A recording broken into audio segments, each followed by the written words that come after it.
malimtanon na kayo. Amen. Daghan na kay Kristohanon. Yes, Christian. Pero pag mag-isgot ka sa puno sa Ginoo, wala na. Dili na kayo. Madalang na lang. Amen. Karagsa na lang. Ayaw ninyo ay kalimti kining mga balaod nga gihatag ko kaninyo karon. But pasamot. Every time mo basahon ng pulong, karon gina siya. Every day gina siya. Gipasabot sa Ginoo, gipahinumdum sa Ginoo. Patud ba? Tudloy kanunay ang inyong kabataan. Amen. Amen. Importante ang pagtudlo. Importante ba? Amen. Amen. Importante ginang tudluan nato itong mga anak. Nato panindot kay Ginoo. Sa atong pagtudlo, ginaisgutan nato kung anaaka mo sa inyong balay. Kay lisod kaayo ang inyong anak dito makatong sa gawas. Amen. Amen. Kabantay mo sa mga bata karon. Mas daghan sila katunan sa gawas kay sa atong panimalay. Isa nakanotice na. Pati ikaw mismo ginikan, masyak na lang ka. Asa na katuning bataan ni? Magbalik man ang mong istorya asa na katun. Dapat ginikanan ta, kitay mo matuto, kitay mo badlong, kitay mo painundong. Ayaw kakurat ka, uy, asa man yan katuning bataan ni? Sa dili isa mauno. Nag-iskot pa nga inyong balay o magpanaw ka mo. Bisang magnakaw ta atong ipahinundong. Amen. Amen. Pahinundong itong anak, bisang magnakaw ta. Pray kita daan. Bisang asa ka mato mo, pray ka. Tapos minum lagi mo Ginoo. Pahinumduman gina itong anak. Labo na gining kanang sa panahon sa ating katulog.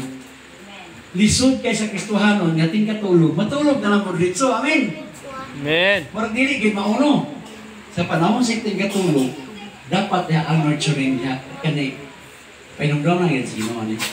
Usay ka ng kapoy na kaita, dili na nabutan mo imo, no? Pero dapat buhatong ginatunay kanang iskutan sa dayon na ninyong katulog. Ato ginisgutan pahinumduman mga bata mo bitan mga mag-isgut. Usay po. Isiptukan ako ni Papa, oy, ni Mama, oy, sige na magpahinumdum. Nindot na mo na sa ating katulog, ato pahinumduman. Amen. Di na kaikyas. Sila doon mga kwarto. Tayo istorya ba ito? Pero dato ipahinumduman na sa dayong mata, apil man sa partner sa nurturing, nga sa pagmata, mag-ampo, yun, magpasalamat.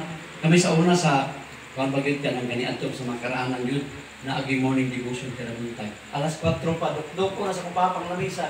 ang daanan. Bisa sa pikas kwarto ka, pagdukduk ka na, bangon, mag-devotion. Nandindot ka ayo. Muna ang ibasabot sa Deuteronomy chapter 6 verse 7. No? Kaya condition na sa faith. Kaya ang isbutan, ini dili sa Pangaltihon 22 verse 6, nag-ingon ko ang scripture niya, no? Tuloy ang bata kung saan niya pag kinabuhi o hinumduman niya kini sa tibuok niyang kinabuhi. Amen. Amen. Hinumduman. Tudlui ang bata kung saan pag kinabuhi. Kaya kung ang bata di mo tudlaan kung saan pag kinabuhi, pwede ang bata mula ko na mabuhi. Pwede mo dako ang bata na walay tahod o walay respeto. Pwede ang bata na dako na walay kahadlok sa Ginoo. Amen. Amen. One ang importante kaya ang pagtudo sa bata para mo kabaton siya respeto, mahadlokon sa Ginoo, mo tawod sa ginikanan, o kabalo mo ilakon sa tama sa mali. Amen ba? Amen. Ini kadako na niya, di ba kita? Sa diya may dako ta. Bumuhat ang takag dili mayo, pero mahinumdum ka, kaya gibadlungon ka sa Ginoo. Tudlo din sa ginikanan kanya ato magbuhat og ka dili maayo. So naas imuhang pagkatao na imbis mo ihimo ka dili ka makahimo kay mahinumdum ka sa mga pagbadlong, mahinumdum ka ang ipahinumduman ka na dili maayo ang pagbuhat og kautan. Amen ba? Amen. Amen. Hinindot kayo. Katulog. Dili sa foundation of faith. Ang Psalms chapter 127 verse 3 hangtod sa 5 nagisgot siya. Ang mga anak gasa gikan sa Ginoo. Amen. Amen. Gasa gini sa Ginoo. Ayaw yung pag-ingon nga gasa kasi awa, wa gina. Pero masuko gani badlungon ang mata. Laghan na kay Gisort sa Ginoo. Asa man kay anak ka? Kisa man kang kaliwat. Uy, mali.